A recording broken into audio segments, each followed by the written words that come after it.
Welcome, Monica. Don't be threatened. We have another Monica today. Two Monies. Ooh, it's going to get really complicated. This is now the second Monica guest, but third Monica in the AE. I don't even know her call letter. Sphere. Yes. Monica Lewinsky is an American activist. She's a television personality, and she is also an anti-bullying ambassador to the Diana Award Anti-Bullying Program and on the advisory board of Project Rockit.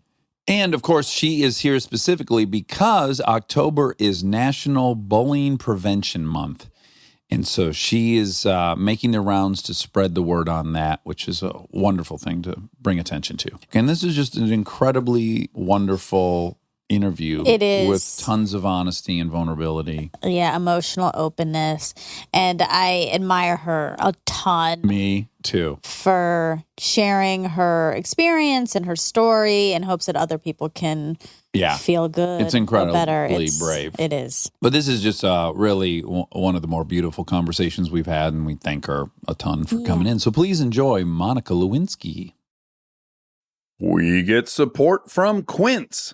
So we've been talking about Quince a lot lately, and as we head into fall, it's the perfect time to reset your wardrobe with their amazing pieces. I think it's so fun to do when the seasons turn over to just spruce up your wardrobe with a couple specials, and Quince is the place. Totally. We're talking organic cotton, Mongolian cashmere, tailored chinos from just $60. Premium fit and quality you'd expect from a luxury brand designer. I love Quince. You know, I like it understated and subtle, and I like stuff that has high quality. And Quince checks all those boxes. I love a lot of stuff from Quince. Honestly, they have incredible premium denim, which is very important for fall. It's pretty much all I wear in the fall is denim. And Quince has such a good selection of quality denim. Their stuff is so versatile, timeless, and built to last that you just grab every single day without thinking. Right. And all of that for 50 to 80% less than similar brands. They go direct to ethical factories, cut out the middlemen, so you get all that quality without overpaying for it.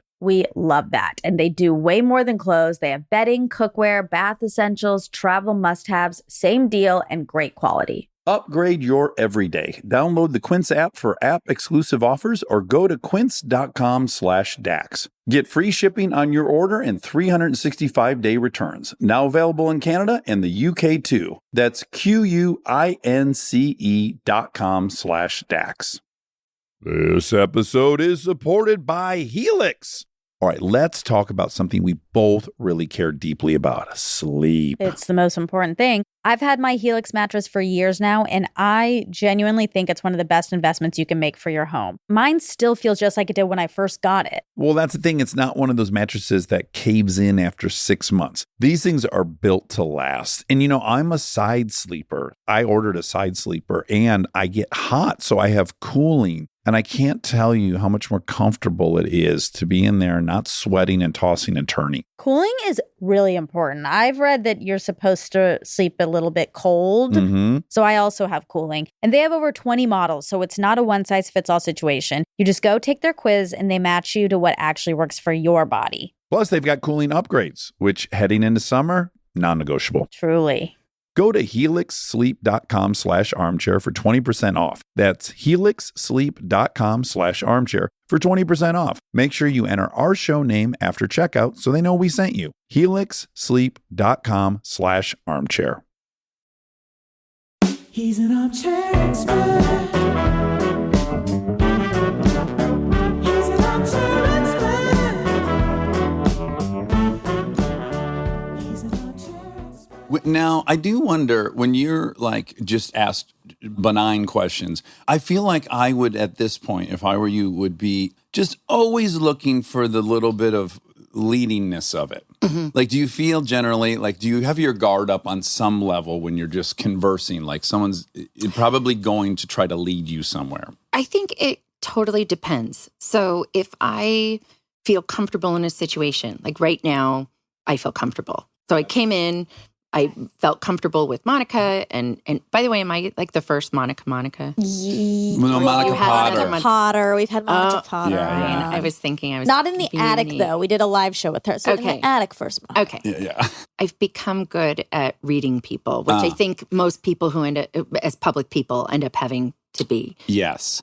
Also add like trauma survivors get good spidey senses so that they're not wounded again. Although, this is a sort of non sequitur, but someone said to me, I saw this shaman in New York who was amazing a few weeks ago, and she said something to me about how people who have survived trauma, they can't be okay unless everyone else is okay in the room. Oh, okay. And feel safe. Like that's how they feel safe, is that everyone else feels okay. And I was like, oh, that's 100% me, Meaning like if they're uncomfortable with your trauma, you feel the need to put them at ease about it before you can be at ease at it? Or just No, I think it's just a layer. It's just kind of a layer of how people operate in the world. So not even necessarily people being comfortable with my trauma, but I don't feel safe unless everyone else feels comfortable. I got you. Right?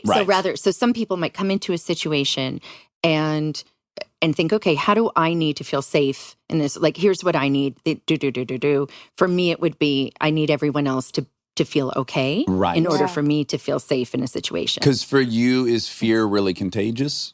Like, let's say there's four of us right now. We're talking, and you notice Rob is over there, like, and he's shaking, and he's like, he's got beads of sweat.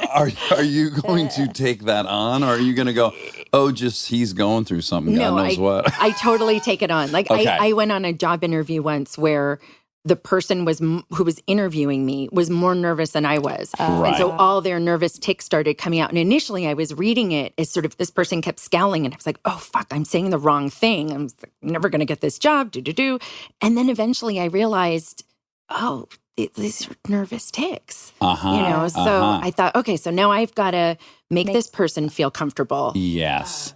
Which is exhausting now. Trauma in general is exhausting. Yeah. So I keep rediscovering all the time. Like, I'm never assuming that the person's thing is their issue, right?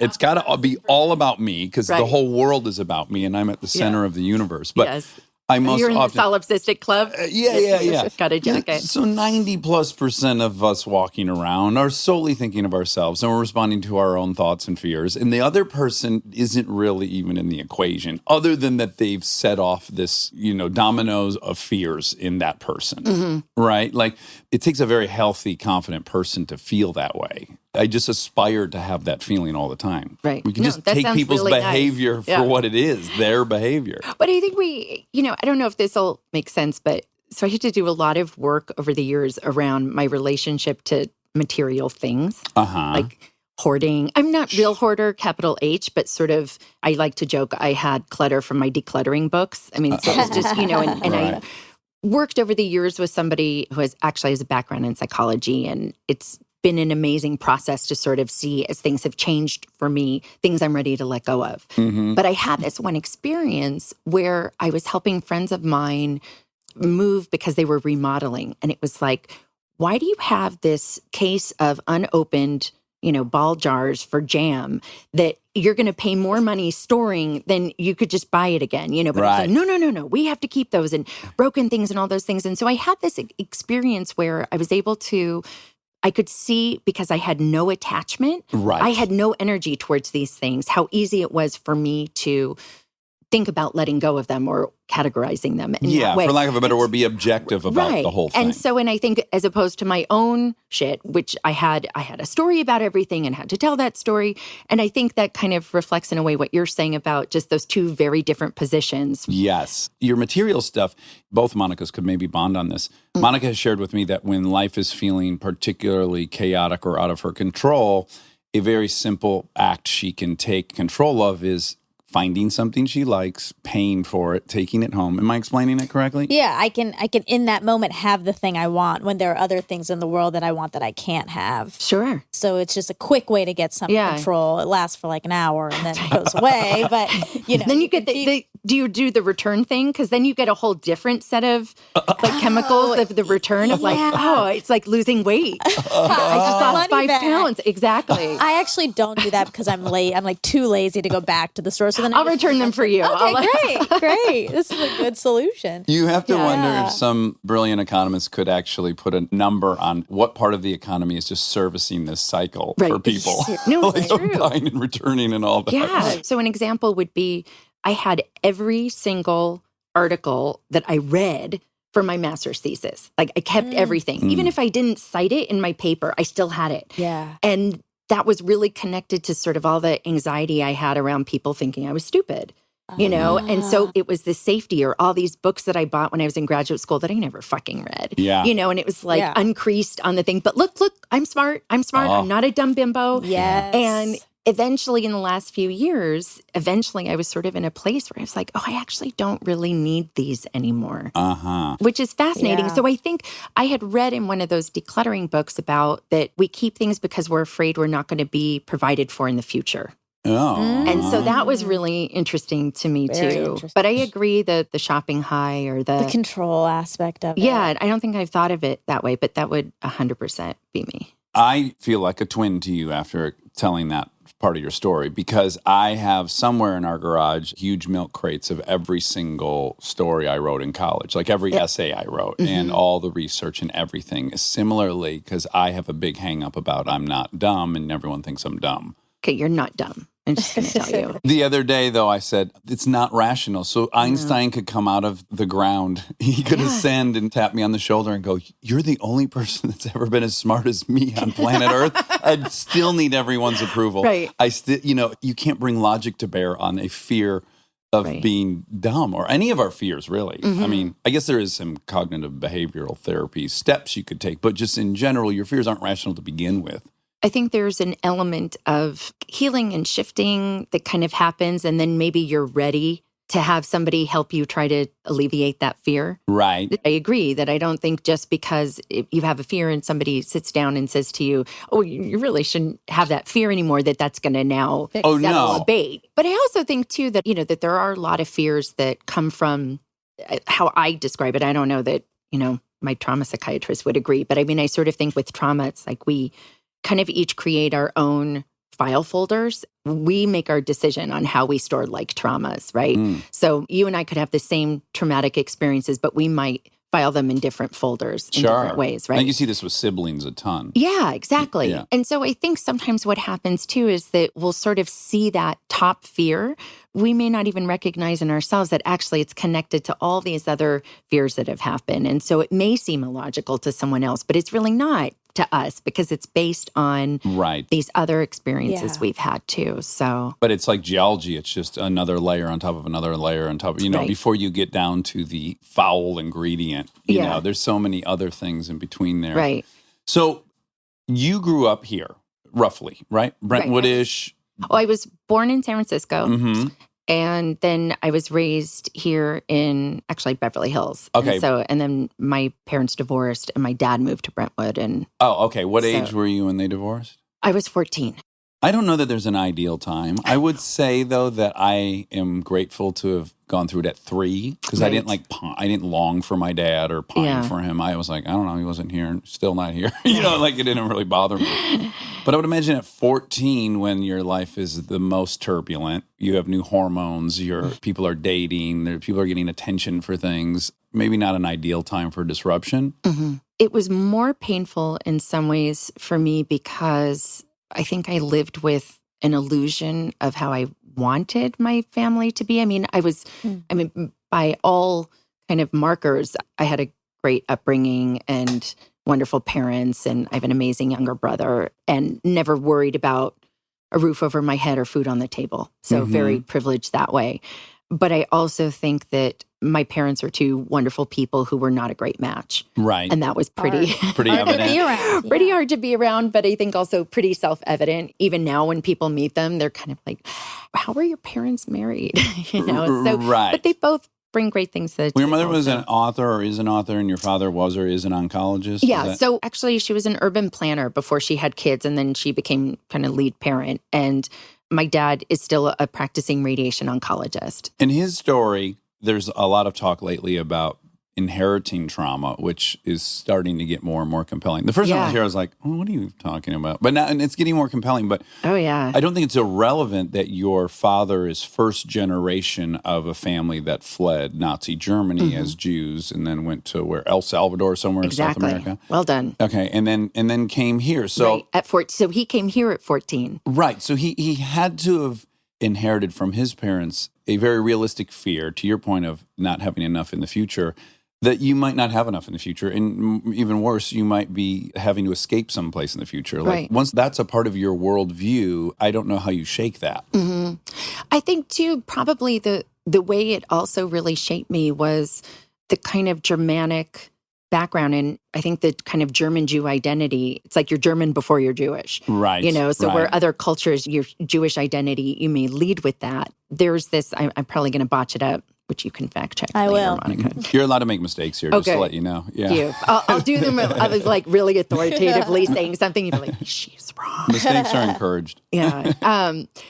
It's a saying of the tallest poppy gets cut off first, some version of that. And so I was kind of raised with one parent who that was their, don't make waves. Blend in, hide, don't try to be special. And then I had another parent who came from Russian background, but my grandmother was Russian, but raised in China.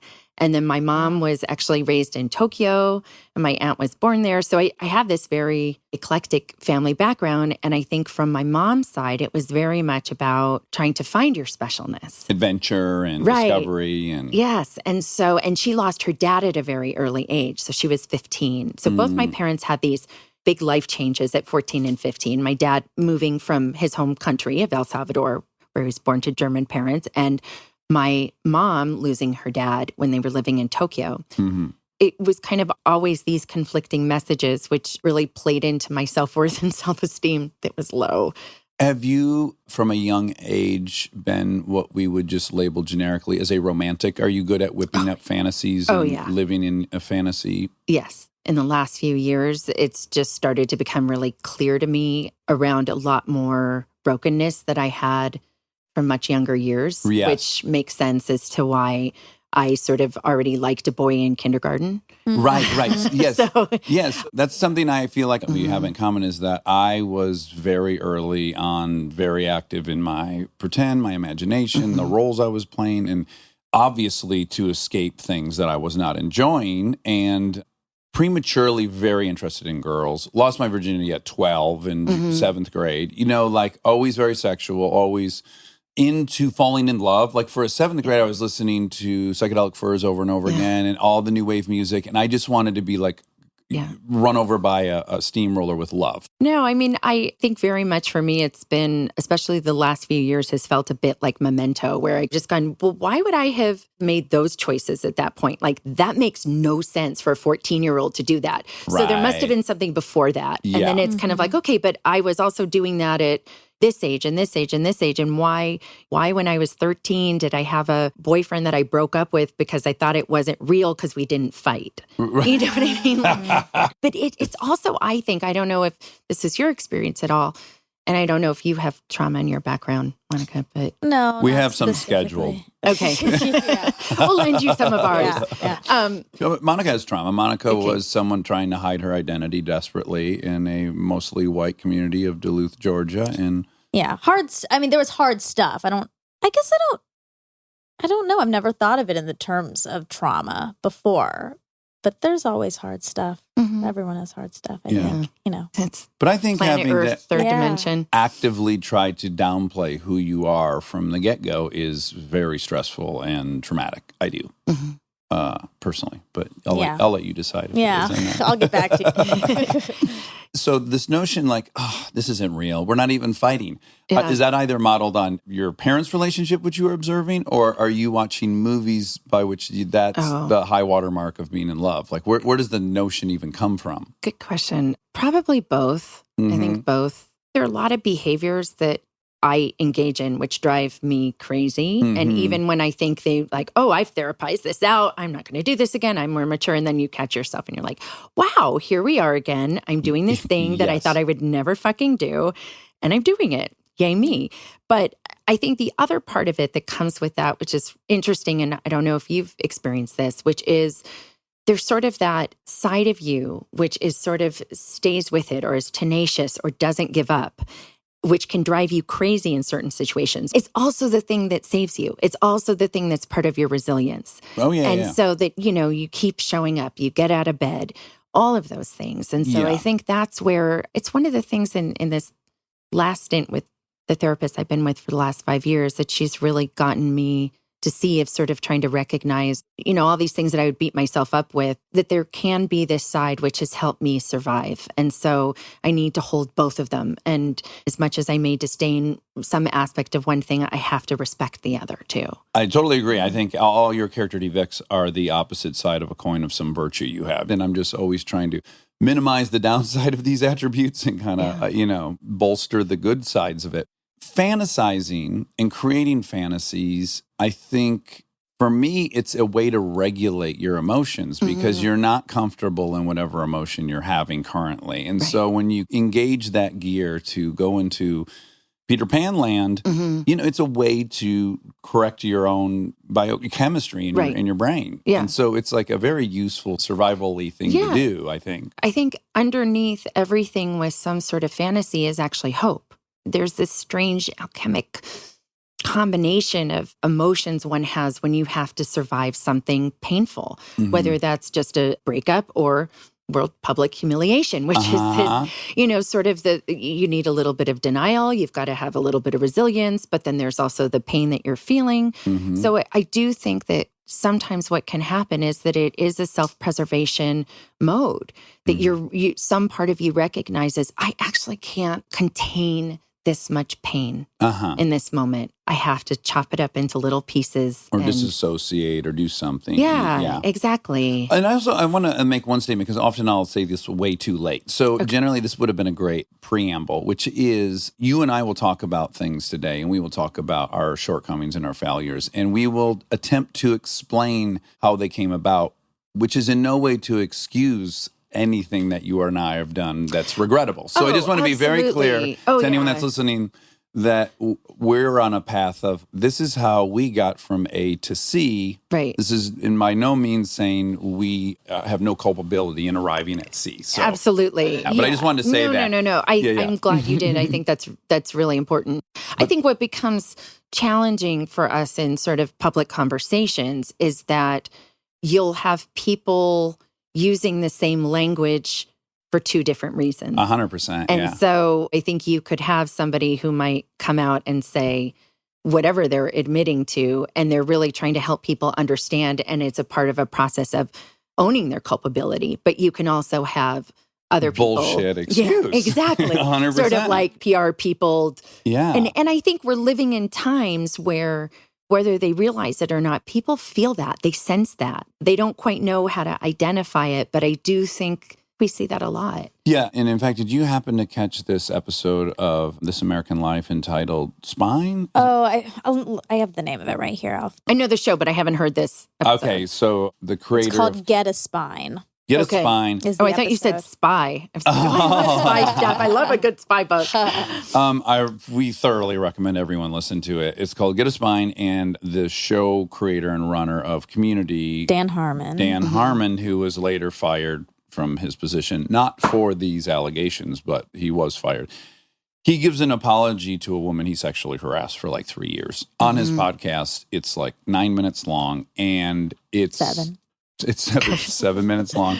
It's incredible in a myriad of ways. Right. And it is one to be distinguished as the right way to own your stuff, So anyways, when we think about times where it seems like bullshit and sometimes where it's like a true amends and a true inventory of your behavior, I think we can tell. Yeah. I like to think we can tell. I think so too. I've had this interesting journey, and I think... No shit, right? But but I think also too, as a woman, it's been very interesting to kind of observe. I think that there have been times where I felt, gosh, I still feel regret, right? I mean, I will feel regret every day for the rest of my life. That I engaged in behavior which hurt a lot of people. So not only my family, other people's families, like chaos for the country. So there's so much there. And then there are times where I've also felt, do I have to keep saying I'm sorry because I'm a woman? Yeah. You know, that it's sort of that men are kind of left as sort of, they say sorry once. They're like, oh, no, I said sorry. I'm done. I don't need to process that. I don't need to think about that more. So I have made many apologies in my day. And by the way, I'm making those amends because you're saying like you still feel regret. The aim for me has been to not walk around with regret. When I'm giving you my amends, I want to offer you an opportunity to tell me what I can do to make it better. And if I can, I will do that. And if I can't, I just couldn't do it. Which is not to say that I'll not continue for the rest of my life to acknowledge that was bad, but I am putting regret and shame away from my life because I can't live with it. It's too cancerous in me to walk around always feeling shame and regret. So I think we need a path towards absolution or whatever you actually get in church when they meet, like not just, I admitted it and you're absolved, like it's over now. Right. So part of me thinks you should not be walking around feeling shame and regret over something that you've apologized for, processed, and did all this stuff 20 odd years ago or almost 30 years ago. No, 20. 20. It was 20 last year. Okay, 20 last year. I get real confused because I always think that the 80s were 20 years ago, and they were not. They were 40 years ago. Oh, jeez. Wow. But I do want, what I think is helpful is I think people came to know you at a certain age in a certain situation, and I would imagine people never stopped to go, oh, I wonder who the person was before that. So I do want to quickly just say who the person you were before that. So you grew up in Beverly Hills and Dad did relocate to Brentwood. And you went to a couple different high schools? You went to like a prep school? Yeah, so I bounced around a lot. I went to El Rodeo for kindergarten. Then I went to John Thomas Dye in Bel Air for a few years, then to Hawthorne, then to Beverly, then to Bel Air Prep, which, I always laugh as quintessential LA because it was in West Hollywood. Like only in LA, right? Bel Air Prep, fancy, pinky up. And then it became some other name and now it's closed. And then I have to admit, when I read Bel Air Prep, I thought you were up in Bel Air next to the hotel. Exactly. Your 12th grade education. That's the whole point. It's like, oh, look, I went to Bel Air Prep. Take me, fancy college. But you also went to Beverly Hills High, right? Exactly. For how many years? 3 years? 3 years, yeah. Okay, and this is basically at the time of Beverly Hills 90210. Exactly. I mean, it was a very, I always joke that I kind of never fit in LA because, like, I'm a brunette and my boobs are real. So it's like, it's just sort of, There was an aesthetic that was prized in this school. Oh, sure. And let's not forget I was chubby. So like I always struggled with my weight. And so particularly, it's so interesting. I had thought for a really long time that I had gained all this weight. So I struggled with my weight when I was in grade school. But then I sort of got a handle on it. And my freshman year, when my parents separated, I put on 50 pounds. And I'd always, for years, thought it was connected to my parents getting divorced. But one of the things that I sort of came to understand in the last several years, we didn't have language for it, but I had actually had an unwanted sexual experience when I was 14. So which was the summer right before my parents had separated. And were you taking the approach, I've heard this, where people who have been sexually assaulted want to never be sexually assaulted again, so they try to make themselves invisible to men who would want to do that? Could you even be conscious of that? I think the psyche is so complex and so fucking clever, right? It is so clever. So I think that there's this element that may have been possible, but on some very deep level. But I was still interested in boys. Right. It could be true. You can have goals, you can have wants, and you can be taking actions that are in complete opposition to that, and there's no logic. There are moments in the day you feel strong, and there are moments in the day you feel weak, and you're making different plans in those different times, and it can all add up to making zero sense, but all be happening at once. And I think it was hard to unpack, too, because it was the person stopped when I said stop, and it's just like the consent wasn't a thing then. And I had liked this person, but there were all sorts of things that were inappropriate about it, including like a really big age difference. And so for many years, I was like, well, I was 19 when I lost my virginity and but technically I wasn't, And so I had always chalked up my, a lot of the struggles I had in high school to my parents' divorce being contentious. But I think it probably had a lot more to do with this incident that happened that I didn't even know how to classify it, you know? And I think I made it all okay because that was the easiest thing to do. And again, there's really no benefit to even isolating it. So one thing could have caused it to reach critical mass. Either situation could have caused critical mass. Right. And I had struggled with my weight before. But can I ask you this? Because as a parent of 2 daughters, I question this a lot because parents in LA are hyper aware of not triggering eating disorders, right? Now. Today. Now. Yeah. And I do ask myself, it's very well intentioned, and I think they're in general doing the right thing. But at the same time, I'm wondering how much of that was self-imposed by what you were seeing around you in your social circle, in your peer group, and in school, and how much of it do you believe was maybe imprinted on you from mom and dad? I think it was 50-50. 50-50, yeah. Okay. There were a number of different factors. So one was I developed early. So I don't know why we don't have tests now for young girls and boys to sort of know chemically when they're going into puberty, why we wait, because it's like it starts before, but we sort of don't consider it until their physical, you can totally fact check this because I have no idea if what I'm saying is right or I'm talking out of my ass. This is my own theory, like that the chemical change must start earlier than necessarily the physical change, but we don't deem it puberty until we see the physical change. I had whatever the predisposition for my weight issues, genetically. But then there was also, I hit puberty earlier. So I was constantly comparing my body to other girls' bodies who had this incredible metabolism or who didn't have boobs yet or whatever that was. And so I think there were kind of those issues. But I read, Teen 17 magazine. Sure. I was sort of always reading. Exactly. Yeah. Always, reading. I think I went on my first diet at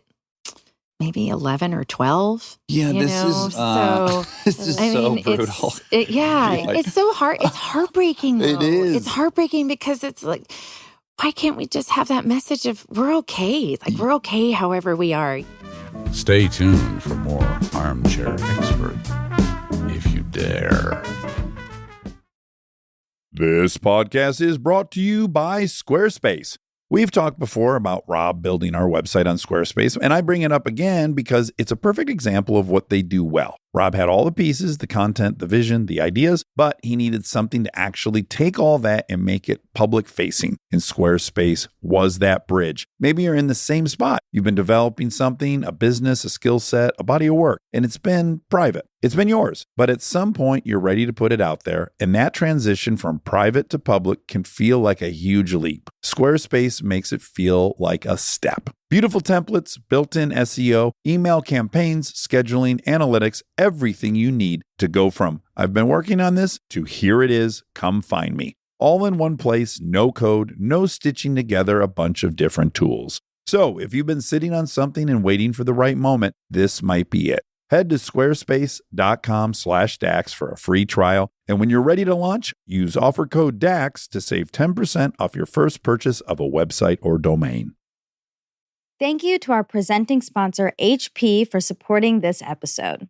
Parent, you've got enough on your back-to-school list right now. Ink cartridges do not need to be on it. They just don't. The HP Smart Tank printer uses a refillable ink tank and comes with up to 3 years of ink included. It's the last printer you'll ever need. To learn more, search HP Smart Tank. We get support from Skims.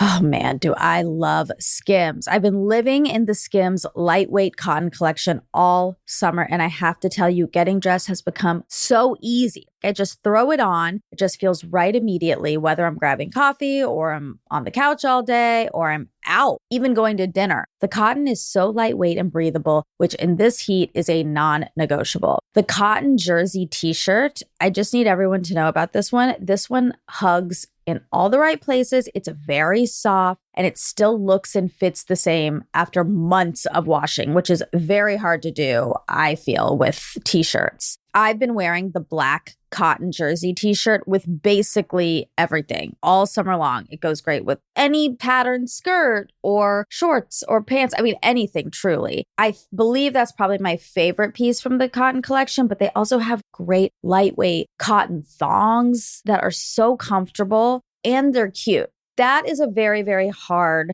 mix to achieve, especially with undergarments. I feel if you can find some that are cute, but also comfortable and do the job, that is a win. And Skims has really, really figured that out with the lightweight cotton collection. Shop Skims Cotton and all of my favorite pieces at skims.com. After you place your order, be sure to let them know we sent you. Select podcast in the survey and be sure to select Armchair Expert in the drop-down menu that follows.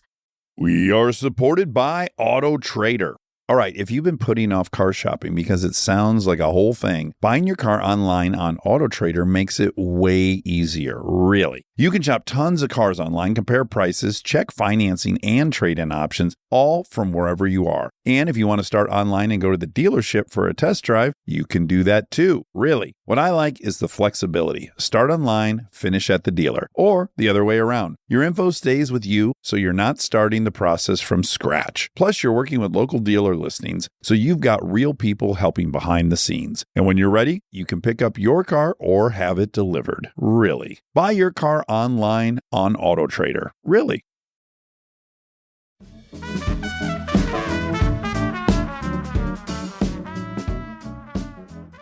I don't know if you guys saw, Anderson Cooper did this documentary a few years ago called Being 13. And he had access to all these 13-year-olds' phones or social behavior. And the one thing that stuck with me was that kids were taking on average 150 pictures for one that they would post. Oh, wow. Oh, wow. And that just broke my fucking heart in terms of like, what's the negative self-talk in the 149 that they didn't choose?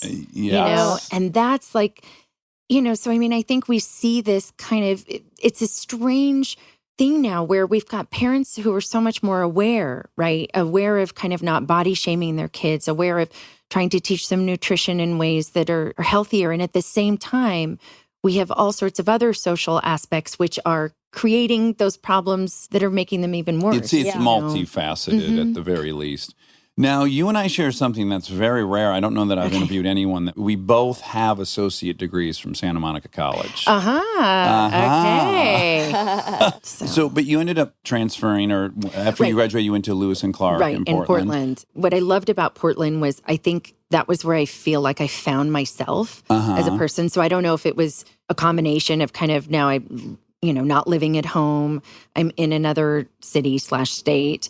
And it's a very different environment there. I got a lot from nature in Portland. People are real. There were sort of galleries being open late. So I felt like I found a lot more of myself there. Yeah, and you majored in psychology. Correct. And can I give you my anecdotal stereotype, and you can correct me if I'm wrong? Okay.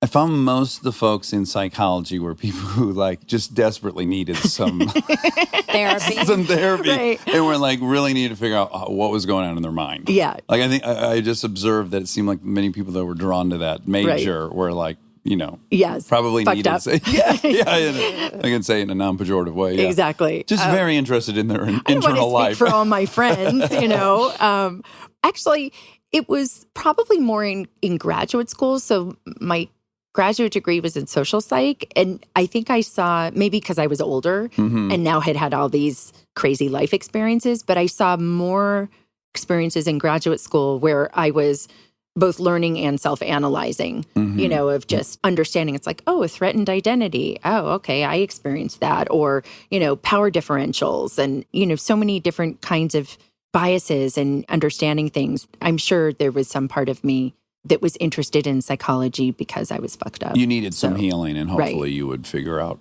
some method.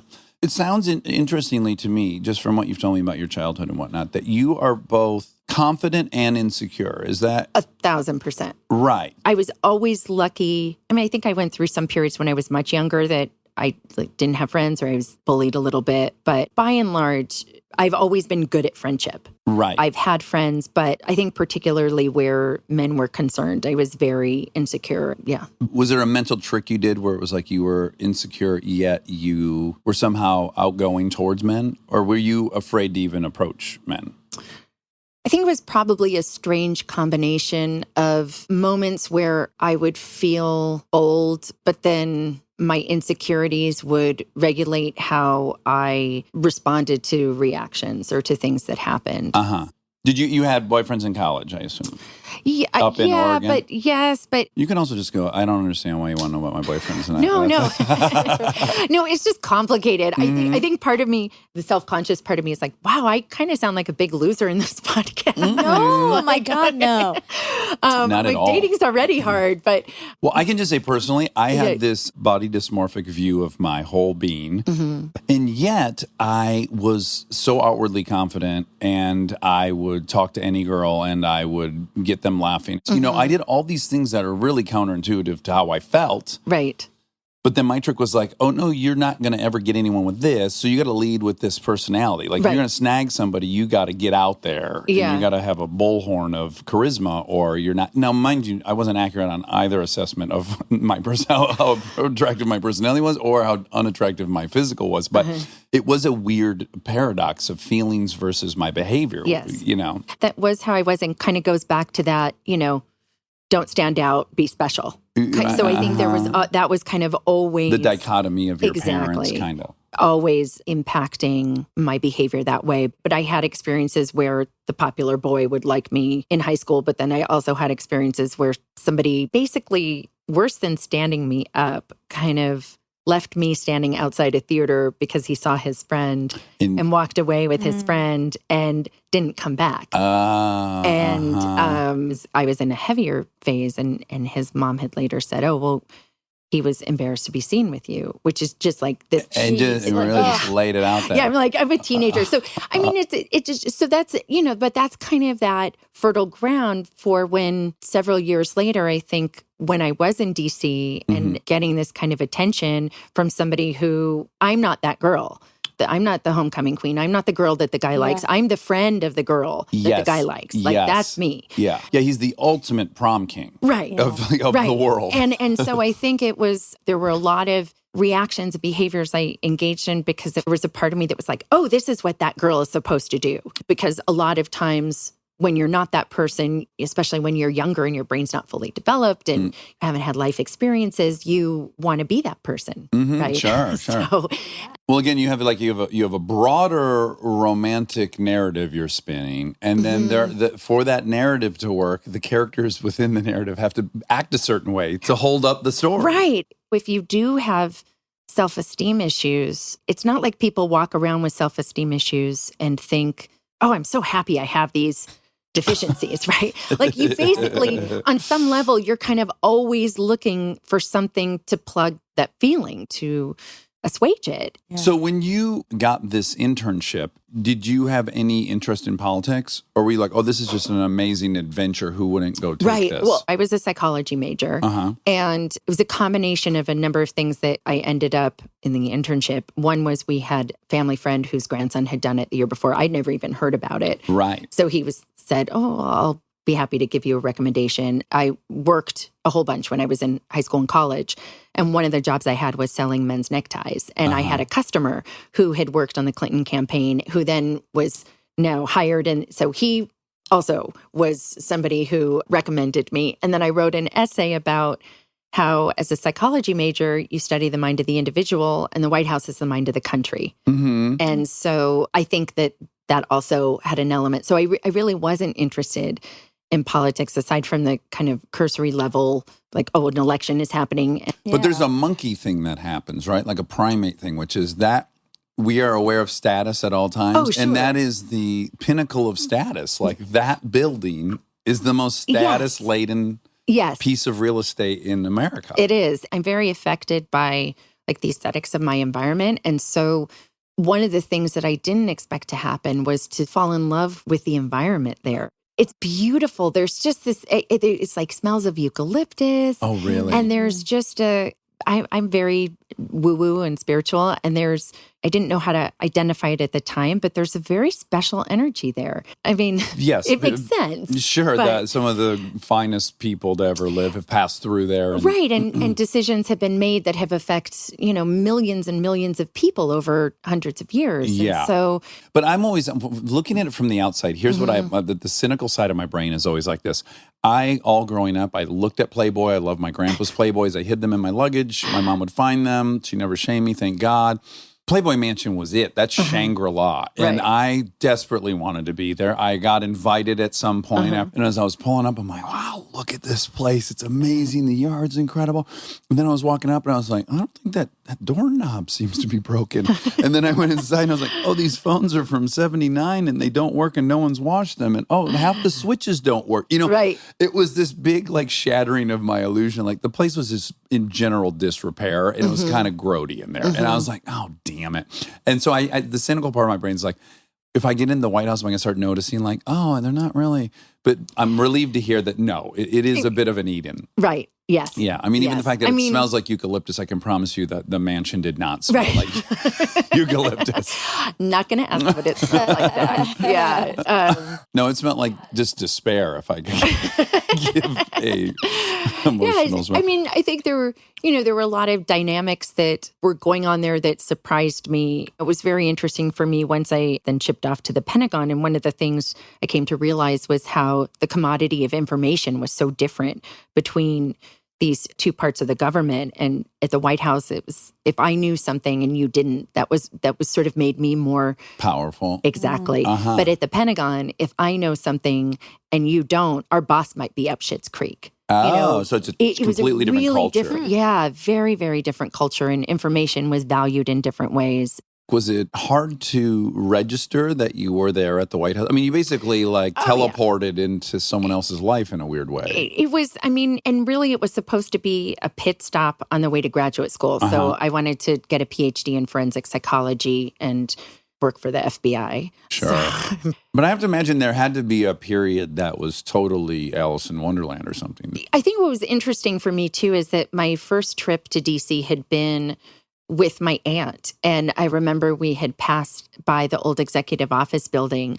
And I remember thinking, oh my gosh, it's so beautiful. Can you imagine going to work every day there? Right. And then Shazam. Ooh, that's a great logistical question. So I imagine it's a pain in the ass to get in and out of the White House. Is it cumbersome to go to work there? Do you have to allot an extra 45 minutes to get in? No. So as an intern, it's a pain because you have a temporary pass. So every time you come in and out, like you have to show your ID and you get the temporary pink eye intern pass. Once I became an employee and I had a permanent pass, so I had a blue pass, which was coveted. That's like exactly that's the sort of the all access backstage pass. So I think that's kind of the that talk about status. That's the ultimate status symbol in DC. And if you have that, then you just literally you park somewhere on the grounds of the White House, and then I didn't have a parking spot. Now either my mom dropped me off. Okay, that's so cute. I lived at home. So your mom relocated to DC because you were going there? No, so my mom's side of the family, my grandma was the matriarch, and we're sort of everybody has to live in the same place. Okay, right. That's just sort of how it is. And so my aunt and her family moved to the East Coast. So then my mom and my brother moved. And of course, then my grandma moved. And then we all had, my grandma lived in the Watergate. My mom lived in the Watergate. And my aunt was living in the country, but she had a pied-à-terre there. So it was sort of, and that's happened in New York. It just happens everywhere. Wow. That's how we are. So you were with mom. Yeah. Okay. I guess that's a layer I had not comprehended any of this. Yeah, that's... So I read A Vast Conspiracy. Is that what it's called? Was that Jeffrey Toobin's book? Yes. It was a book all about the scandal. Right. Prior to that, I think I just had a very cursory understanding of what all happened, other than having been alive and lived it real time.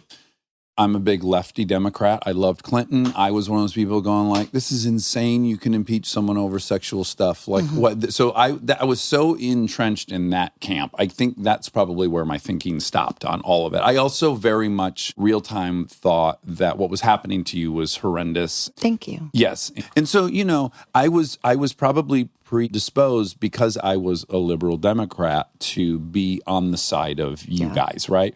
Yet I am... I like to think objective enough. If I put myself in the mindset of being on the right and already hating this guy and think he's done all this other shady shit. So I can recognize why people were mad about it. I can recognize why they feel betrayed by that and that a leader shouldn't do that and all those things. I can totally recognize that. But I guess what I was unaware of and what at least this book suggests is there was a conspiracy. There was a conspiracy to get him guilty of perjury. You have this woman, Linda Tripp. It's almost crazy to me that you actually know her and that all really happened to you. Like, I have heard those tapes, but sitting here with you as a human being, it's hard for me to even comprehend that. Right. I mean, talk about sort of like being exposed to your home truths. I mean, have your phone calls recorded without your permission. It's just like, oh no, I couldn't have said that. See a transcript. It's like, then you hear yourself, wow, I fucking said that about somebody I would get in front of a bus for. And I'm a catty bitch. And it it is seriously, I mean, yes. Oh, yeah. I, at that time, I don't know, how old were you at the time? So I was 98? 22 when the relationship started and 24 when the investigation started. Who among us can identify with having a friend that you confide in? Right. Everyone needs that. It is essential for our well-being. Mm-hmm. You have your public life and what we'll talk about on this podcast, and then you have your very personal stuff where you need to air out all of the embarrassing stuff, the shameful stuff. Front stage, backstage. Yes. Yeah. So we all have had best friends, and anyone can imagine that our best friend, in fact, wasn't a best friend, and that our best friend was intending to write a book about us, and that our best friend was recording us and leading us, and by all definitions, entrapping us. Mm-hmm. I like to think everyone could identify that as just a really horrendous act from one person. That, again, I bet if I was benevolent enough, I bet she has her own host of things she's overcoming. I mean, it's interesting that in these investigations, it's cool to commit a crime in order to expose another crime. Right. And in fact, there's no crime really with what you guys did, but if we can get you to lie about it, now we have an actual crime. So you're taking one thing that starts as not illegal, having an affair. Sure, shameful, all those things are true. Maybe there's moral imperatives, but legally, not an issue. No one's going to jail for an affair, extramarital affair. Now, recording someone in Maryland without their permission is a crime. Entrapment is a crime. There are all these crimes that basically got committed, and I still don't understand legally why she could commit a crime, and then the Justice Department goes to her and says, well, we're not going to prosecute you for doing this illegal thing, as long as we can now get all those transcripts. And now we can use those transcripts to... But that's a whole justice system in general. I mean, I think that's a real issue I have, the hypocrisy of the system. So, I mean, stepping outside of whatever happened to me. Yes. It's just, how can we say this behavior is wrong and should be punished, but that same behavior should not be punished if you're going to help us get someone else? Yeah. Yeah, the fact that the interrogator is allowed to blatantly lie. Go, I just talked to your friend Mike. He said you stabbed her. Right. Like, how the fuck is that legal? Exactly. Yeah. Or plea bargains. I mean, it's just a whole... Yes. Yeah. Now you're like, okay, well, this person's saying I committed the murder, so now I have to do something to get out of this. I've now got to choose a bad option to get out of this. So, yeah, it's crazy to me that things can work that way. I participated in this docuseries that came out last year. On E! Yeah, I watched an episode of it today, and it was really, really good. Thanks. It was really hard to do, so... I can imagine. I'm just kind of referencing that because they think that there was a very broad scope of people from that time frame who were interviewed, and that the goal of the series was to really map out all of these different perspectives and narratives that were unfolding real time for us there, that we didn't have the perspective to see back, to see kind of all the places where stories where people's narratives were being braided together that we didn't realize, or, those things. So, but I don't know that everyone is aware of the fact contextually that there was a Paula Jones case going. Right. Starts with a sexual harassment case, and Paula Jones against Bill Clinton. Right. And the goal was to get to subpoena people to get them in there so that they could then ask questions that would potentially put him in a position to lie about other stuff. I believe so. And I think that there were a number of different motives that were going on for various people, I think, who were operating on that side. Some exactly as you just said. Some who were kind of looking at a bigger picture of how do we basically set a perjury trap. And for almost everybody, I mean, many of us think I would never lie under oath. But we also live in this country where we have these puritanical views about sex, and almost, asking someone about their sex life under oath is almost always a perjury trap. I mean, it's like Jerry Seinfeld made this great joke about during that time where he said, everybody lies about sex. If people didn't lie about sex, no one would have sex. Totally. Yeah. 100%. I think sometimes people don't remember. I didn't choose to step forward to talk about this. Right. So I, in fact, got into trouble because I signed a false affidavit. Right. So trying to deny that. There was a layer where people didn't understand the level of detail that came out. That was also not my choice to share that. I had to share that legally. I was legally asked. And in fact, had to give even more detail because of certain ways that other people chose to testify. Because everyone's trying to nail down what sexual relations means. So they then feel justified in hearing every single detail of every single thing that ever happened. Is that my understanding right? The reality is that there was not truth told no matter what the definition of sexual relations was. Right. So that whole thing of like, oh, does this count as a, you know, does it or doesn't it? It doesn't matter given everything else that happened. Yes. I've said before, I never understood why or how this became about oral sex because that wasn't just what happened. I don't want to get into a lot of the details. I think that was a big part of shame that I ended up having to carry for a long time as a young woman, being labeled as somebody who was engaged in this servicing relationship. Right. That wasn't mutual. There's so many things happening to you at once. One of them is like the legal issues. One of them is an impeachment trial. And then one of them, I would imagine on an emotional level, is you, to your point, you didn't meet someone in an alley, hook up and bail. You were in a emotional relationship with someone for a while that is now being reduced to this. Right, is now being examined through a lens that nobody, I mean, like, you know, maybe when you're first start dating someone, you're like, oh, we've done it this many times. Or, you know, it's such a strange way to not only as oneself to try to analyze something or unpack it, but even more bizarre to have other people talking about something which is normally so private. Oh my God. I just can't. No. Even as someone who is very vocally out loud about my sexuality and stuff, and I would say kind of hypersexual, I still don't want someone to account for everything, every move I made. Or to take it from you. That's your agency. Yeah. You know, I mean, and that's part of consent in a very different way, is sort of, you know, what we choose to share about ourselves and what we choose to keep private and with whom we share those aspects of ourselves. Now, the one thing that I'm deeply interested in about the ride you were on, I just can't imagine the highs and lows just hourly and daily and the stress on your body and the cortisol and the adrenaline and all those things. As much as like you were trying to prevent the worst thing from happening, was there any relief in it finally just being like, oh, fuck it, great, it's all over. I'm the devil, it's over. I don't have to, like when you have a secret and you're trying to keep a secret. Yeah, it's very stressful. No. This was not a secret that I ever, you know, yes, I may have confided in some of my friends, but this was not something I ever would have talked about publicly. Of course not. I don't think anyone in the world thinks, the many accusations that have been leveled at you, I don't think I've ever at least heard someone suggest that you were trying to become famous or get attention. Yeah, oh, they have? Oh, yeah. Oh, really? Oh, yeah. Trying to get attention, want to make money. I think what's interesting is I think that entire situation triggered something that no one's really going to talk about, which is, you know, I don't know what the data was that year, but let's say it was probably 50% of all people in marriages are being cheated on one way or another. So you become the face for anyone who has had a spouse stray. Right. And you now become an embodiment of that hurt and pain and betrayal and all that stuff. Yeah. I mean, I call myself a social canvas. I think the thing is that this story triggered so many archetypes for us. I think it was not just one narrative. I think there were a lot. So there was privileged upbringing, my weight. I was, you know, torn apart from my looks.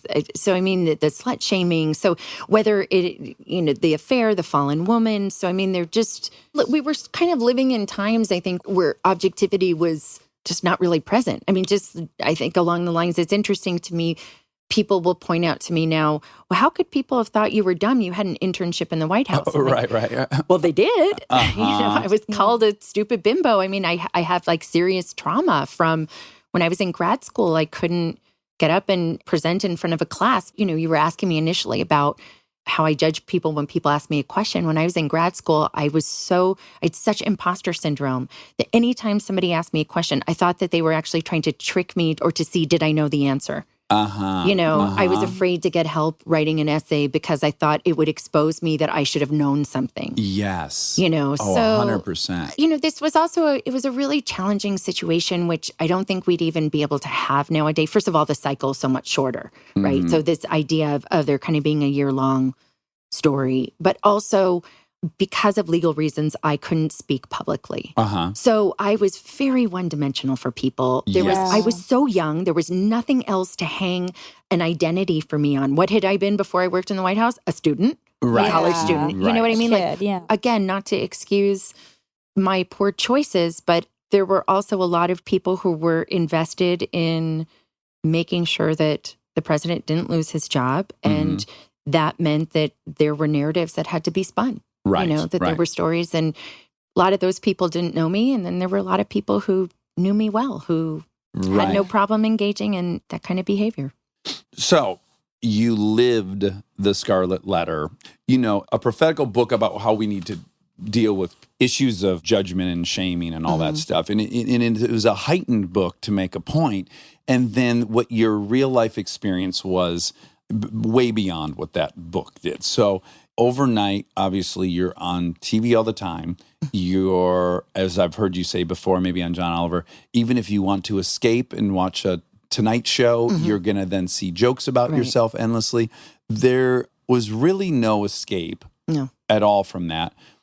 I wonder, during that period, is your family, the core, the only place you can go and feel remotely like yourself? Yeah. I mean, my family was all I had. So I couldn't talk to most of my friends until after they had testified.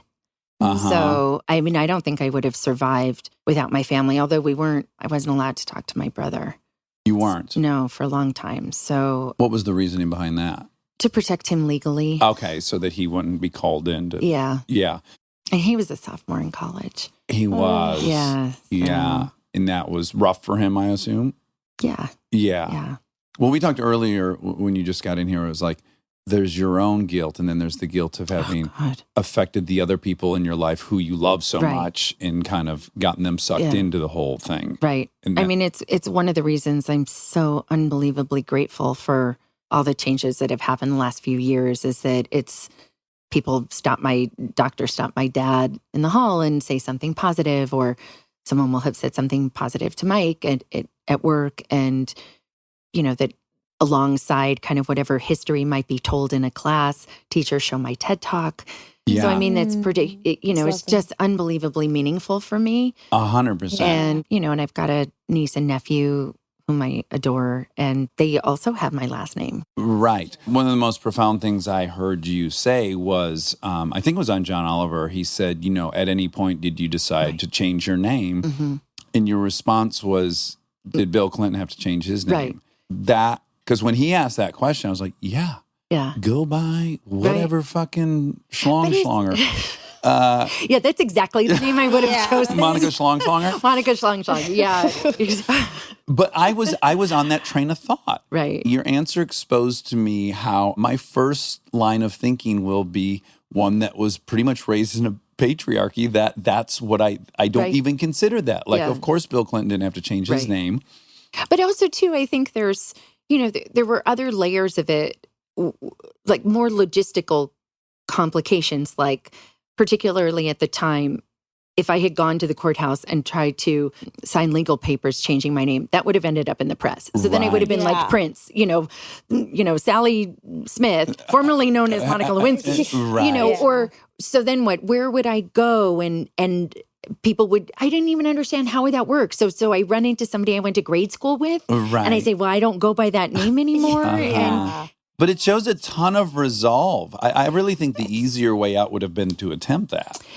Yeah, and I think the story was so big, and it was such a huge change in my life, and my new normal was, there was such a massive chasm between what my old normal and my new normal were, that I think that there just wasn't room for that. I just had to kind of keep trying to move forward and keep trying to get back onto a developmental path that my therapist at the time, that was always her goal, was sort of, how do we get you back on a developmental path of a 25-year-old? Right. So what does that look like? And, how am I going to support myself and, and find purpose and meaning in the world, and try to find a relationship, which I think was, also something that I tried at the time. And I now look back on that period, I'm like, of course I couldn't have been in a serious relationship. Like I dated people, I was involved, I fell in love, I cared about people, but, and I actually think it was hard for some people who got to know me and cared about me to sort of reconcile the person they got to know with how the rest of the world saw me. Yes, so that was also hard. And at younger ages and maybe careers not fully developed, to step into all that, it's just, I wouldn't have. Stay tuned for more Armchair Expert, if you dare. We are supported by HP. If you're a parent or you know one, like I do, or you can help take care of kids, you already know what August feels like. It's not summer anymore, it's the pregame. The supplies list, the forms, the "we need this printed by tomorrow" texts that come in at 9 p.m. And I say this as someone who's been on the receiving end of those texts in a former life. You're ready to help, and then the printer says no, out of ink, blinking at you, useless. It's such a small thing, but it will absolutely derail your night. So when I heard about the HP Smart Tank printer from HP, America's most trusted printer brand, I thought this is the kind of thing that actually makes life easier, not in a big flashy way, in a one less crisis way. Instead of those little cartridges that run out the second you need them, the HP Smart Tank uses refillable ink tanks, and it comes with up to 3 years of ink included. 3 years. That's 3 back-to-school seasons without the cartridge panic. HP can't fill out the forms for you, but they can make sure the printer is never the reason you're up past midnight. Search HP Smart Tank. We are supported by Walden University. You know that feeling when you've been thinking about making a move, going after the degree, the promotion, the thing you keep telling yourself you'll get to someday? Walden University is built for that moment. For over 50 years, Walden has helped working professionals get the W, the knowledge, the skills, and the confidence to create real change in their careers and communities. Their programs are designed around your life, not the other way around. With Tempo Learning available in select programs, there are no rigid schedules or set weekly deadlines. You move at your own pace. And Walden's faculty aren't just academics. They're practitioners who bring real-world experience into everything they teach. From your first class to career coaching and beyond, Walden is your partner the whole way. Take the first step and learn at a pace that works for you. Visit waldenu.edu. Walden University. Set a course for change. Certified to operate by Chev. We get support from Apple Gift Card. Back to school is here, and for many, that means some big life transitions. Whether they are heading into a new grade or setting up a dorm for the first time, you want to give them something that actually supports their growth and success. Apple Gift Card is a versatile solution because it takes the guesswork out of gifting. It's not just about a new pair of AirPods for focus. It's about giving them the invaluable chance to choose the digital tools and subscriptions that suit their unique journey. They can use it for productivity apps on the App Store, movie nights on Apple TV, or extra iCloud storage for all those new memories. With Apple Gift Card, it's so empowering to give the students their freedom to allocate their own resources. Celebrate their new academic chapter. Visit applegiftcard.apple.com to celebrate their milestones and gift one today. This episode is brought to you by SoFi, the all-in-one finance app where you can bank, borrow, and invest all in one place. Let's talk bank accounts for a second. The average bank savings rate is 0.39% in interest. You're earning pennies on your savings, but it does not have to be that way. With SoFi high-yield checking and savings, the money barely making moves sitting in your savings account can earn over 8 times the national average savings rate with eligible direct deposit. No account or overdraft fees, which feels rare these days. You can get your paycheck up to 2 days early, perfect for getting ahead of a bill or grabbing what you need right when you need it. Plus, get up to a $300 welcome bonus when you sign up with eligible direct deposit. Sign up for SoFi checking and savings at SoFi.com/armchair. SoFi checking and savings is offered through SoFi Bank N.A., member FDIC. Terms apply.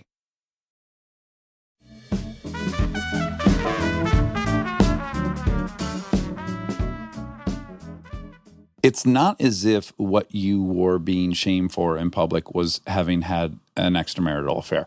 You were being called a slut. Yeah.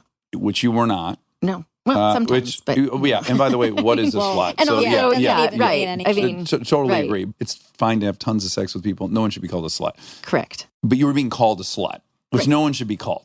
Well, because it was pejorative. So whatever, slut and tart and bimbo and whore. Yes, and stupid. You're being called stupid. Yep. And you're being body shamed. Yep. They deployed all of the weaponry that is against women. It's really just horrendously misogynistic. Dehumanized. Yes. No one is talking about a man's weight. In general, they're not doing that. They're not calling men sluts. I think, correct. All of the women in the story experience that in different ways. I think that we, as a society, we look at women in the public eye in a very different way than we do men. Now, when you go through all of that, I think the odds of you coming through on the other sides and being someone who could be in an interview or someone that has continued to pursue business, get a graduate degree, almost impossible to really imagine. I can't imagine, like the fact that you have survived all this is just incredibly admirable. I think it's so rare. I doubt many of us have the strength to go through what you did. I know it sounds kind of cliched, but I really do think none of us knows how strong we are until we're tested. I do think that. I mean, I'm grateful I've been able to survive. There have been many, many moments where I didn't think I could make it through. Yeah. And it could be the strangest, I think of it as that it's a small moment of grace that, makes you go right instead of left. The phone rings, somebody who doesn't even know you're in pain and you wouldn't even necessarily say, but that connection. Yes. And what were you doing at that time to comfort yourself? Oh, during the investigation, eating for sure. And then all the like press that followed, because it didn't go away in 2 seconds either. No, right. It stayed for years, right? It was years of jokes. Well, I think it wasn't officially over. So it started January of '98. It wasn't kind of quote unquote officially over until he was acquitted. He was impeached by the House, but then acquitted by the Senate, and that was, I think, February of 1999. So it was a little over a year there, but was something that stayed in kind of part of the, would you say political zeitgeist? Kind of the zeitgeist in general. The cultural zeitgeist. Yes. And so, and then when I went to graduate school, I had really mistakenly and naively thought, oh, I'm going to move to England and I'm going to LSE and I'm now going to be a graduate student and I'm leaving, political Monica Lewinsky back in the States. And I actually was having to take on another identity. I wasn't getting rid of an identity. And ultimately, I think for me, it was like I came out of graduate school and then was actually almost the darkest period, even darker. There was an adrenaline that coursed through the entire year of '98. But it was when I came out of graduate school and I couldn't get a job and I couldn't purpose and support myself. That's really when it was a darker time for me. Right. Like you're going to have no future. Right. And that was when I came into my anger. But at the same time, I see now, I'm not sure I would choose it again, but I see now what that period did benefit me was I ended up having the time to do the deep self-healing, the kind of involution. Right. And, there was a lot of spiritual work. Yeah, you could have maybe just kept on running if it had you found employment immediately. Right. I think ultimately, the really big lesson for me, many lessons, but one of them was around, not running away from my past, that it was about integrating my past. Like I'm very fond of saying, I don't believe in sort of moving on. I believe in moving forward. And that to me, there's a real distinction between those two, that there's like an element of moving on feels like, oh, you're supposed to, put whatever happened to you in the past and almost with a layer of shame, cut off kind of from whatever that behavior was. Yeah. And it's one of the things I really admire about you and how you've talked about your life experiences, Dax, is that you are so comfortable or seemingly so comfortable with all of the decisions you made based on the pain you were in, and your ability to transcend that shame, I think has helped a lot of people.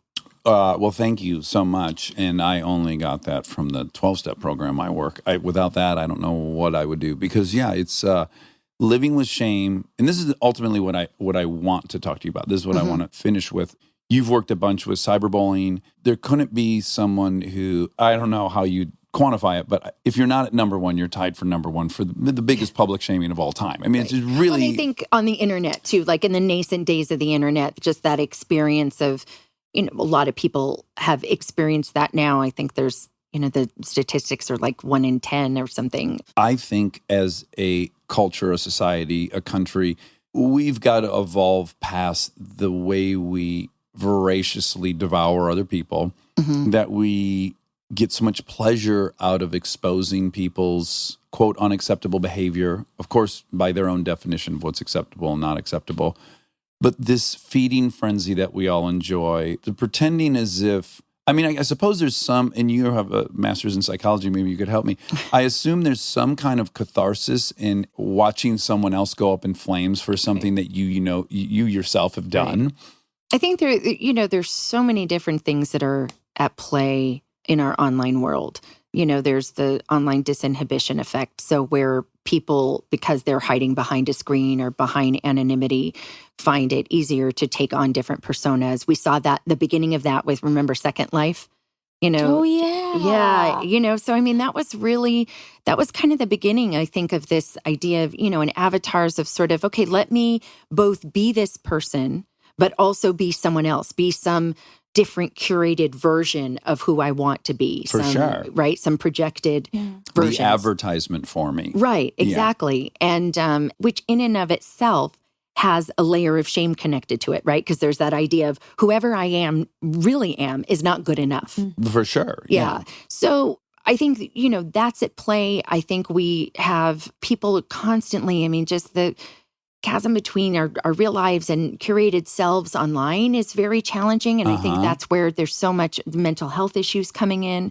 I had this young boy say to me last week, which was he had written in an essay, and I've just been turning it over in my mind ever since I read it, where he was talking about actually with physical violence, that when you don't have an adult to say to you, everything's going to be okay, you're alone in your pain and your experience, and you may lash out at someone else doing the exact same thing for the very reason so that you're not alone. Oh, sure. And which was amazing to me. Like, I had never really thought about it from that way. I mean, I believed, okay, hurt people. All those things. And misery loves company. It truly does. I certainly don't want to excuse any kind of online harassment or bullying behavior, but that in some ways it's a coping mechanism for some people. Yes. And that's where we kind of have to step back. There is no three-prong easy solution. This is like the human condition. But what has really happened in your and my lifetime is that what happened to you, there were only 4 news outlets that people watched. There was X amount of newspapers in the country. So you took up so much space that the person who made a weird comment on their trip to Africa, they would have never been put in the paper to get shamed. So for a long period, most people weren't getting the kind of firsthand public shaming, right? There wasn't really an outlet for it. Correct. But now there is an outlet for almost anyone to get publicly shamed. Because there's infinite number of web addresses, basically, and there's social media, and there's a trillion news networks. So now many, many people can be publicly shamed. And I think the business model is different.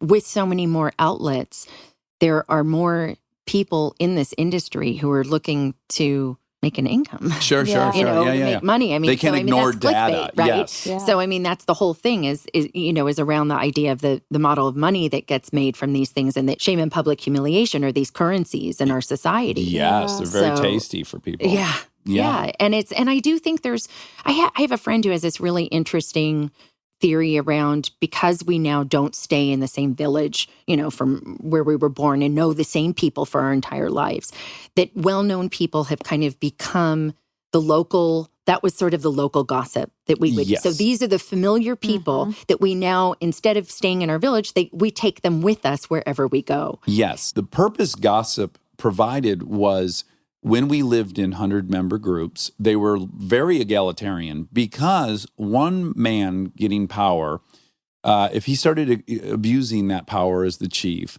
3 other men could overthrow him at any time. In our early days, that chief didn't have a police force. It didn't have a military. Right. So at all times, that person could be overthrown pretty easily. And the mechanism by which everyone would evaluate whether that person should be overthrown was gossip. That's exactly how you build an alliance to make sure someone's not being tyrannical. But then you get apparatuses like military, state police, and now we're not going to just gossip our way into a new president. It doesn't really work that way anymore, But it is hardwired into us. no one should feel guilty that they enjoy gossip. We're designed to gossip so we can regulate these little groups. I think it's helpful to first recognize like, oh yeah, I'm inclined to gossip the same way I'm inclined to eat 44 Snickers bars. I'm hardwired to load up on sugar when that fruit's in season. And that, I just have to know that about my body so that I can take some actions. Like, I understand what you're saying. I do think that we can evolve away from gossip. Oh, me too. I think the goal should be 100% to evolve away from it. Right. Because I think we can see in many, many ways that it's ultimately destructive. And it's no longer servicing the purpose that it was. And if you step back and you like take a completely different view and think about it energetically, it's like words have a consequence. You know, they have a consequence whether you are hearing them or not. That sense of, I mean, we have energy fields where we're affected by what people think about us, what they say about us. I mean, that for me, I think a big part of my healing was I spent many years having to heal my field, you know, so to having gone overnight from being known by a very small group of people relative to the rest of the world, and then all of a sudden have all this negative intention and energy coming at me, you know, that's an effect. But yes, someone who has a deep desire to eat cake should not feel like a failure and shame themselves. They were designed to eat cake. Right. That's the point I'm making. I'm not even judgmental of someone, the desire to gossip. I think it's ingrained in us. But I think we should have as an objective and a goal to transcend that.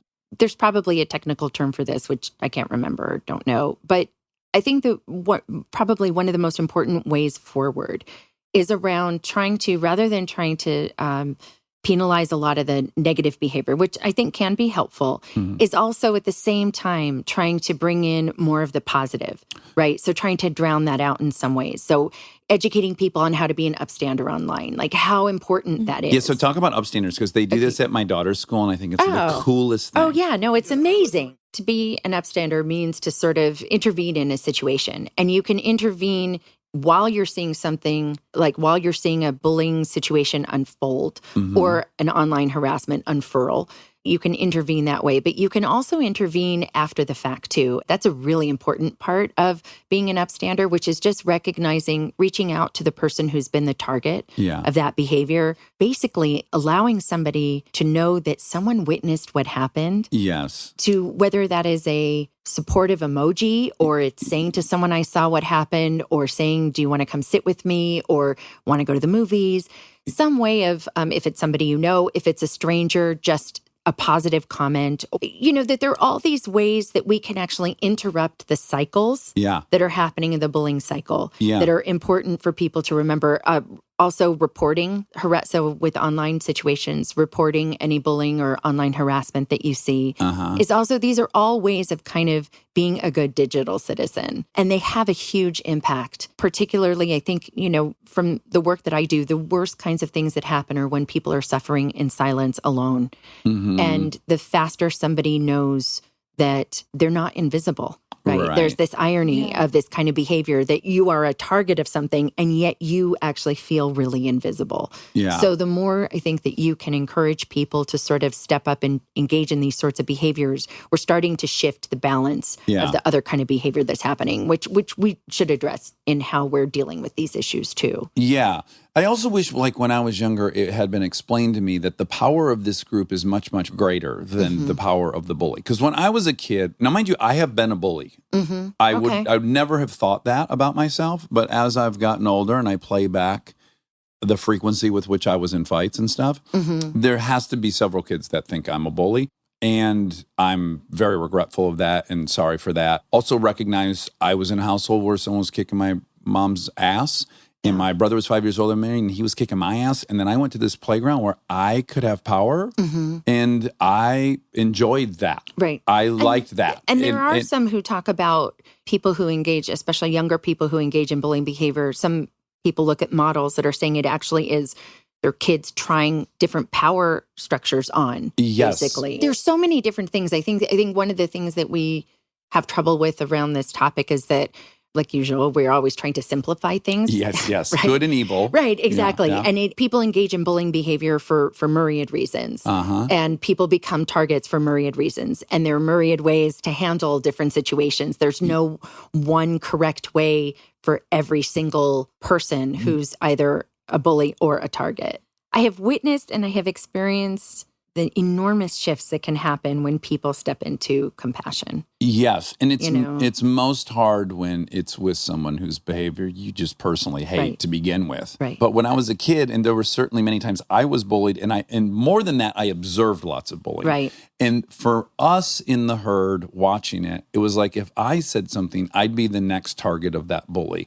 I'm assuming I feel alone in the fact that I don't like what's happening to this kid. I'm assuming the rest of the people in this crowd are enjoying this and they like this. So if I stand up, I'm now going to be the victim of the bully. I'll be the next victim. If I feel like if I had been educated that, no, 99% of you don't want this. Right. You don't want a tyrannical leader on the playground. And collectively, the power of a group is so powerful. Yes. To all of us humans. If we get excluded from our group, we change our behavior in general, I think. I agree. I think it's really important to point out that intervening directly is not always right for every person in every situation. Just like it's not always right, maybe right in some circumstances, but to say to somebody, you have to stand up to a bully. Like it's just, again, it's sort of that nuanced scenario. Yes. Because there are people who are equipped to do that socially and emotionally, and there are people who aren't. And some people can be endangered by doing those sorts of things, which is why I think with upstanding behavior, it's really important for people to recognize you don't have to be the person who stands up to the bully. Yeah. You can still be effective. I mean, that's for me. For me, my focus is the target's experience. You know, how do we get that person from feeling shame and alone and sadness to feeling more okay fastest? Yeah. And that doesn't matter if you're 5, 15, 50, social media it's really come to kind of map our underlying cultural beliefs. Yeah. So I mean, it's a lot of people, I think there was like this thing I read recently, it was 60 or 70% of people think the internet and online harassment is kind of responsible for this corrosion of civility. It's hard because the truth is we have to look at ourselves. I mean, I look at social media a lot and a lot of behavior just kind of like road rage, which I have.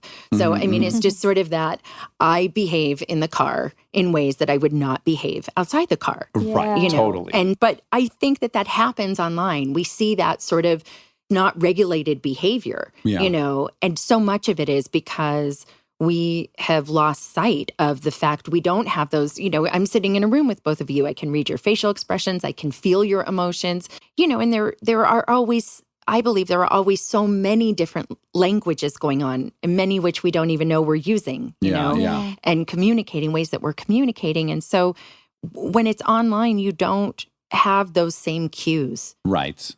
You can't see the hurt that you've just caused. And so people tend to devolve into the worst versions of themselves. But there are ways to not do that. I'm always most interested in tackling problems where the river starts, not as it feeds into the ocean. So, I think there is a much bigger global question, which why are there so many people sitting in their rooms on a computer that have no control in their life and feel like they need to overpower someone else to get a sense of control? Like, what is the societal bigger problem that we're not addressing in children that they would even, land them there. Right. And that's a pretty hard one to tackle. Yeah. Right? I mean, I think a big thread of that is connection. There's kind of this vicious cycle that's happened with online behavior around, we sort of do that thing of we compare our insides to other people's outsides. I'm on Instagram privately, Twitter publicly, and constantly feeling like everyone else is happier, thinner, wealthier, more in love. All of those things. Eating better meals. Right, exactly. Yeah. Doing better Instagram. Right, Let's not forget that, right? Like, the meta. We also find connection there. Young people, I think it's over 40%, find more connection from social media, but then they also feel disconnected in ways too. Lonelier than ever. Right. I think what happens is it's kind of this weird thing where at the same time that we're thirsty for more connection, the ways we're finding connection are also trying to tell us that we're less than. So it's a very complicated back and forth struggle. Well, and we've had experts on here that have explained that oxytocin is not released unless you're looking at the person's face. Like all these chemical things that are associated with connection actually can't exist in a virtual connection. They're not happening. And so they're ultimately feeling lonely, even though they're distracted enough to not But feel they're also lonely. getting dopamine hits when the texts come in and likes come in and stuff. So it is a weird balance of... Yeah, I mean, I think it's great that we're seeing some of the social media companies finally start to address some of these issues. Yeah. I have a big fear that social media is going to end up like the cable networks, that if we don't find a way to actually coexist in these social spaces with, very different polarized viewpoints, we will splinter off. Yeah. And then we'll end up siloed in the same way of Fox News and all the other stations. And so, I think we're being given an opportunity. I'm not saying it is great, and I know how challenging it is for people who are targets of these things, but we are being given an opportunity online to try to find ways to bridge the divide of perspective. Yeah. The thing I most admire about you and I'm so impressed by is that you have taken one of, again, the most horrific scarlet letterings of all time. And I have to imagine part of you has felt very fearful of ever even talking about it, in fear of breathing oxygen into something that you just want to be over with in your life. But I think your willingness to do it and your bravery isn't for me, and it's not for any of those people that I was arguing, but it's for all these people who have gone through this and are seeing that it didn't break somebody. I can't imagine a stronger example of someone persevering than you. It's incredible, the fact that you still pursued your education and that you started a business and that you started a philanthropic endeavor. I mean, all these things, it's rare to see someone not be broken by that. And I think it's just... I'm broken. Oh, okay. All right. Let's be really clear. I'm still very broken. Okay.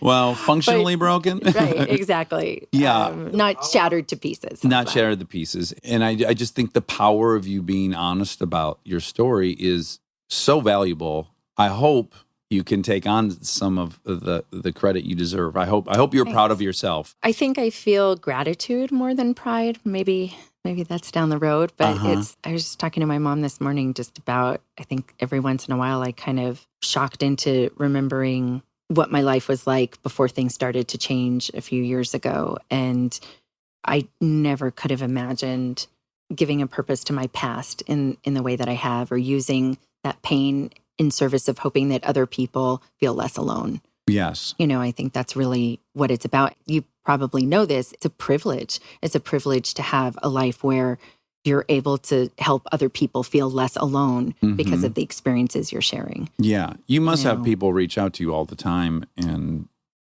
share with you how you've helped them. I hope. I mean, that's kind of, look, we like to shit all over social media, but that's also kind of one of the beauties of social media too, is that we do get to hear from people. We do get to connect in ways that we wouldn't otherwise.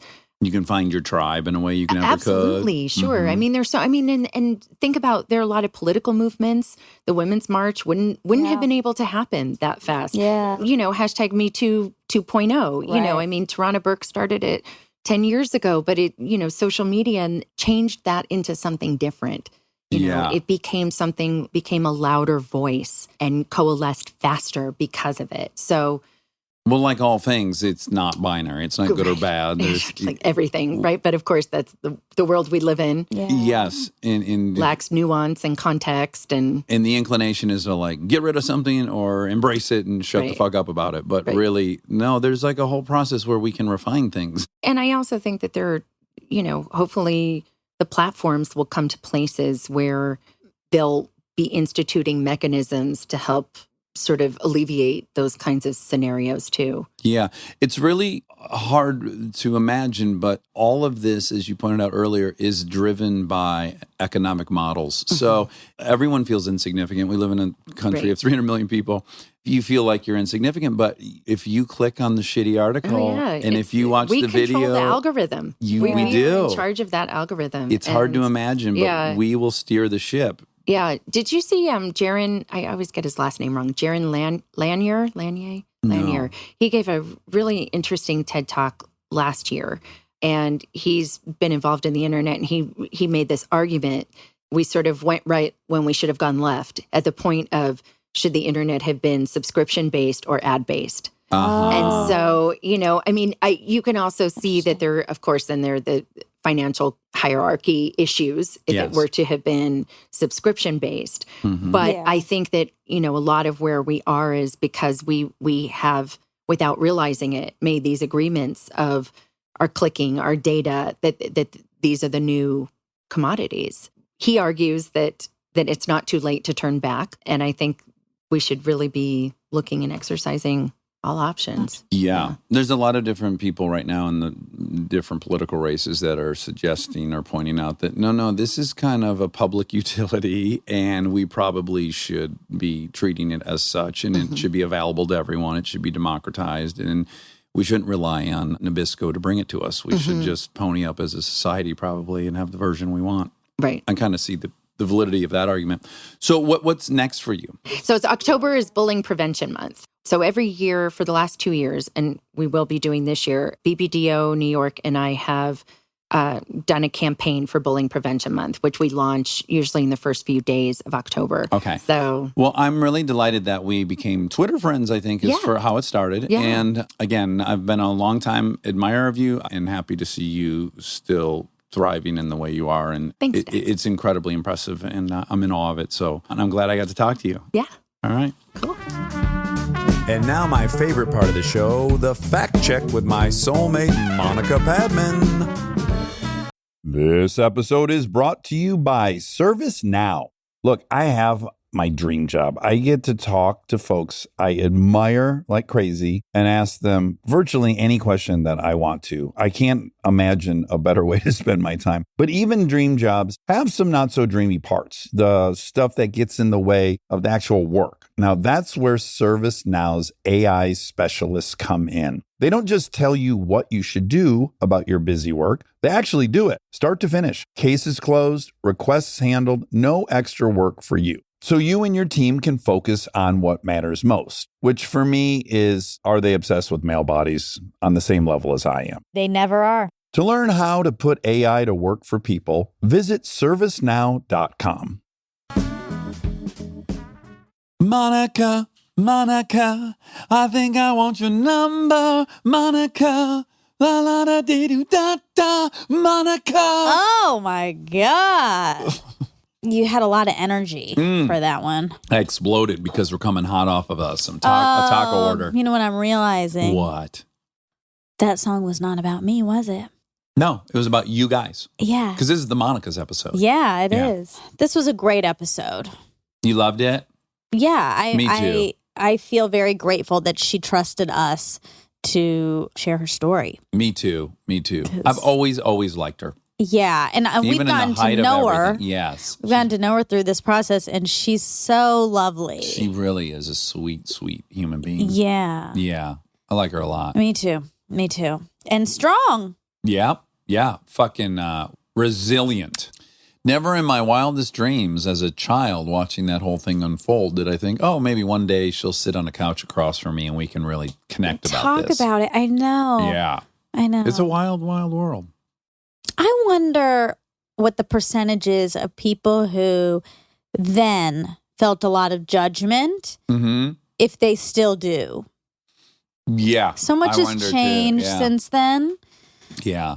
Well, I think so much of the reaction was embroiled in whatever people's fears are. Of course. So, like, if you were a partner and you had a big fear that your husband would run around on you. Yeah.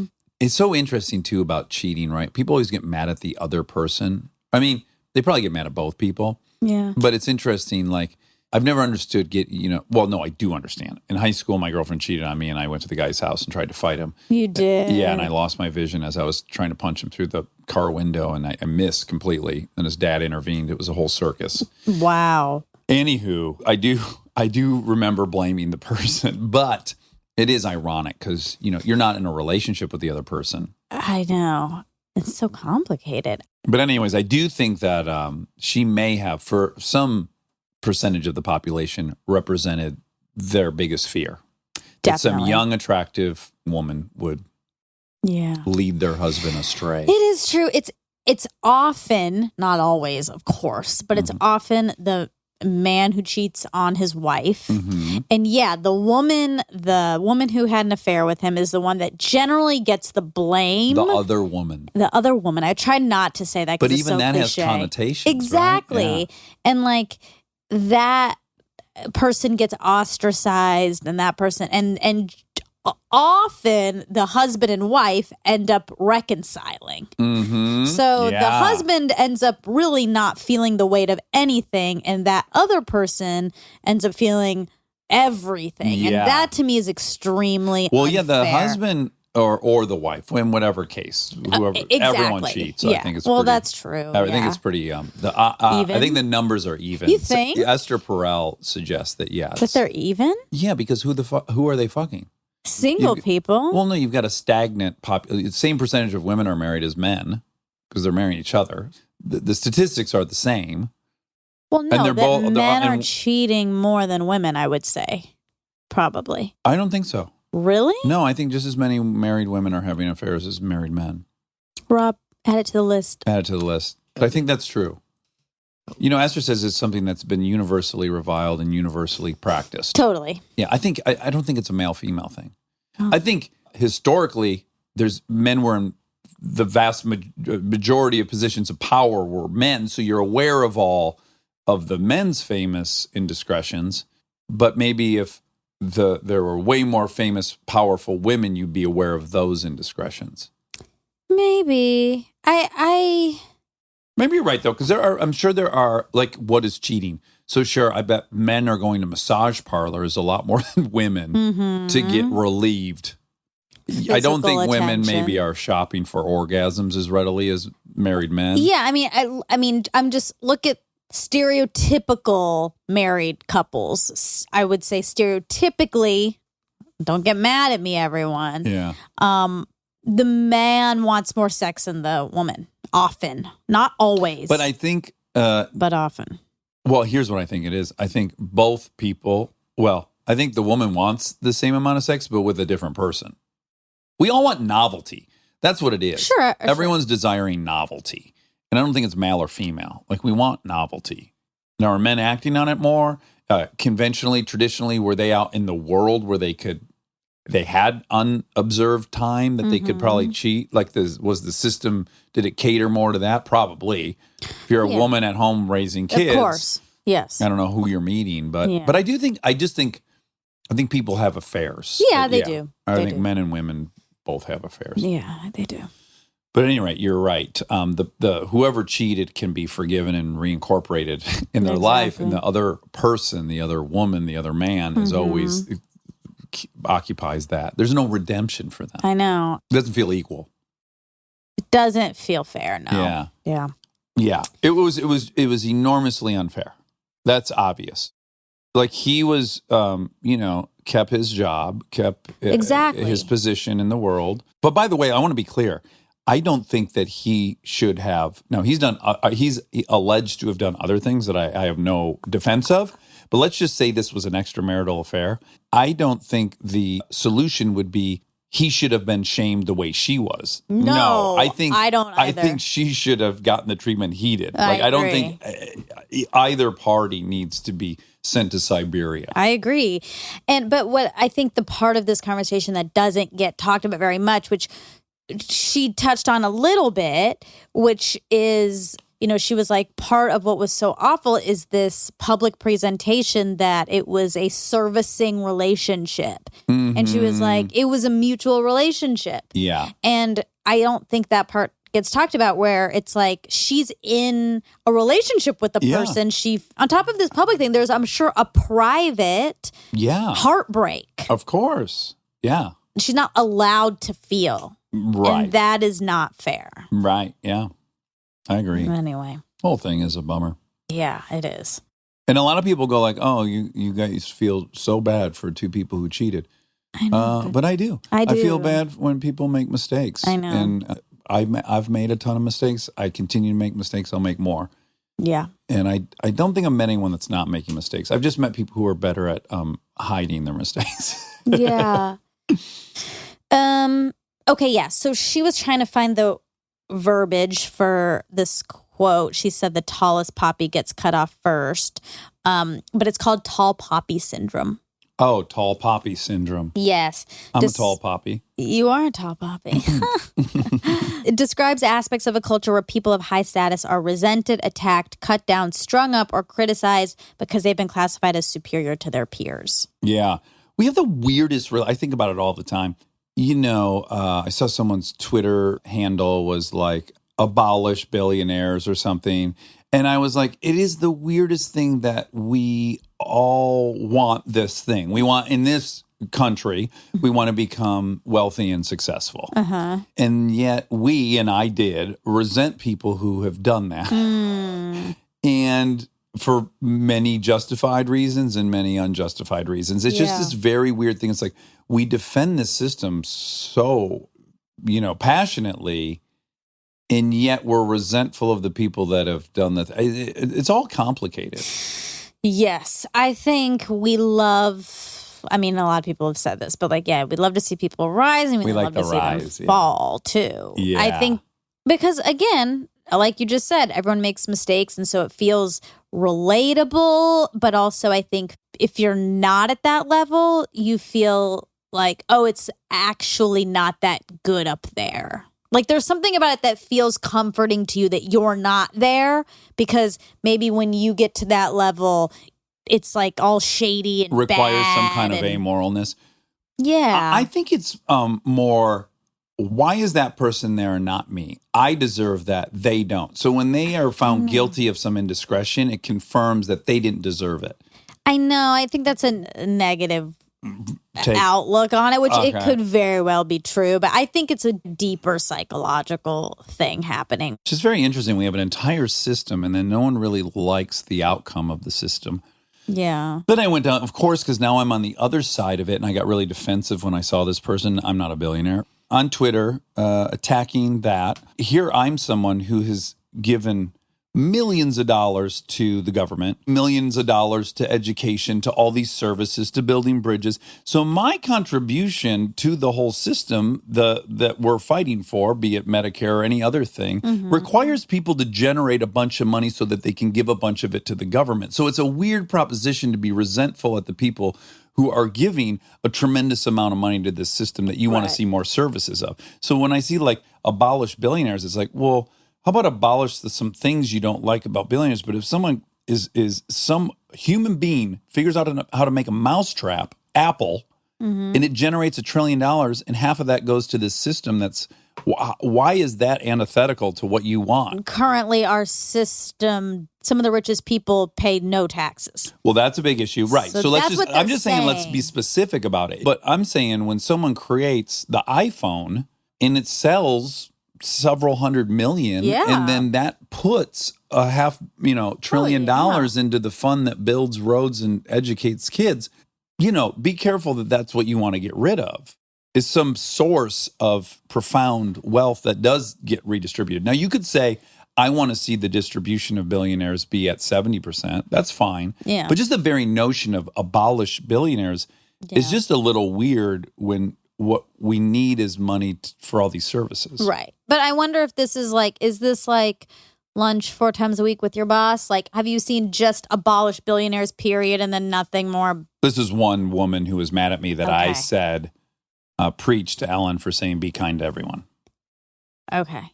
Right. Again. So one person is saying that. Oh, I'm only talking to that person. Okay. But I think there's a good amount of people. I mean, the side of the argument I have heard has not been abolish billionaires. It's been they need to pay for.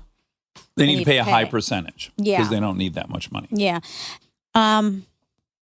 Well, you said you don't know what the number is, but probably 50% of people were getting cheated on that year being 1998. But there's no stat for that. There's not. No. I mean, there can't be. It's a wild guess. Exactly. There just can't be. There can't be. No. Cyberbullying, she said 1 in 10. According to cyberbullying statistics from the iSafe Foundation, over half of adolescents and teens have been bullied online, and about the same number have engaged in cyberbullying. More than 1 in 3 young people have experienced cyber threats online. Over 25% of adolescents and teens have been bullied repeatedly through cell phones. or the internet. Well over half of young people do not tell their parents when cyberbullying occurs. Boy, I had a weird feeling watching Joker. I really want you to watch it. I do. So we can really unpack it. Yeah. But one weird I always have these weird thoughts that are like super contrary to what I traditionally think. And one of them was, it's set in the 70s in New York. And he is, he's like any one of these shooters or any number of people we now know we have a ton of in this society. Yeah. And I was looking at life in the 70s on that bus. He's riding a bus around and stuff. And there's nothing to distract him from his kind of mania. And I was thinking, like, conventionally, I think, I hate video games. What a waste of time. Yeah. Let's just get rid of video games, right? But I was like, oh, there are a bunch of people who are angst-ridden about this system that excludes them. And I was like, are these things maybe make our world safer? Like, if you can give some angst-ridden somebody a joystick and they can blow people away for 4 hours on a video game, does that keep them from acting, or does that satiate, or is that an outlet for their frustration? Is this device that constantly keeps you engaged, which I think of as negative sometimes, is this positive? Do most terrible things stem from boredom? No.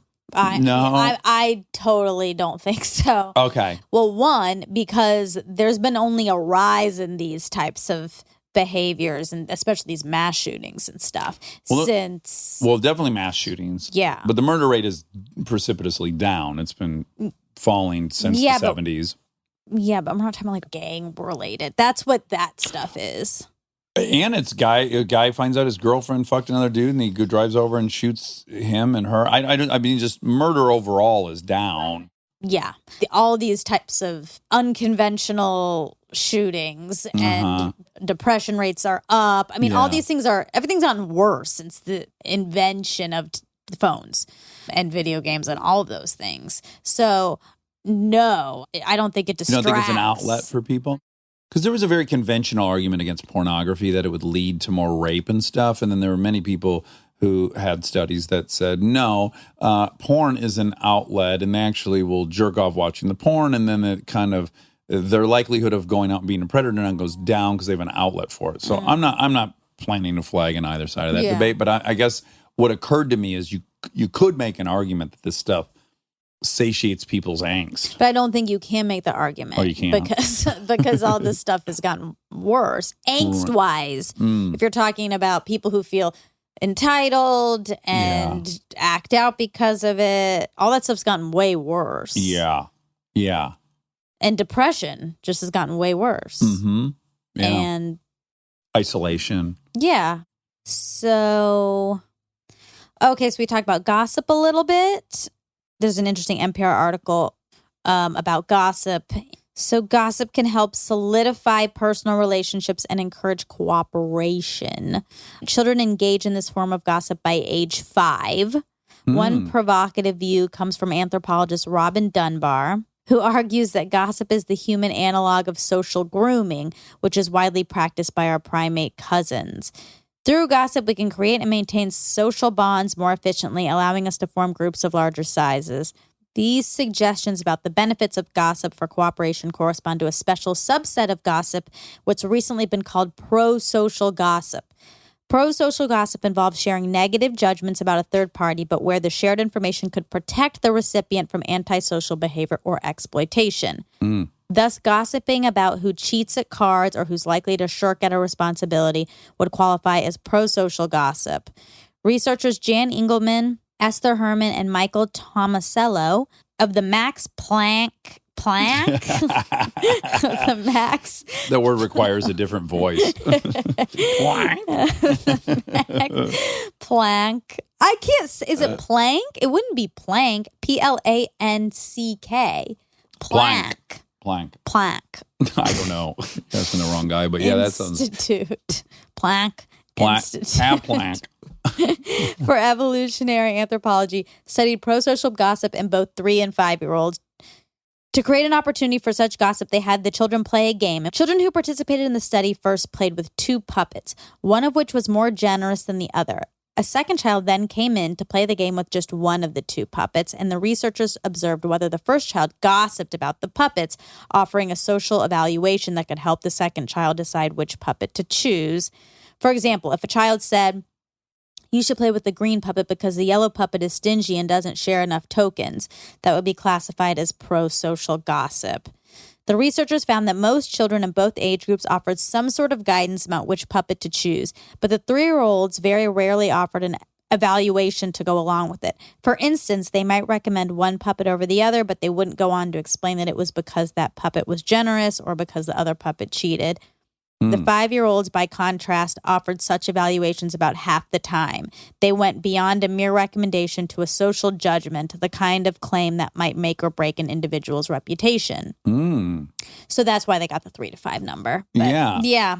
And the one I think I brought up, right, was the explanation I heard was like, keep it a meritocracy. Yes. Yeah, which seems beneficial too. Yeah, there's some positives. Look, I think for me, it's very easy to answer. There's some gossip I feel hungover from, and there's some I don't. Yeah, exactly. It's really that. Like, yeah, if I'm warning somebody, like, don't tell so-and-so a secret, they're not good at keeping secrets, I feel totally fine about that. Yeah. I'm saying something negative about the person, but whatever.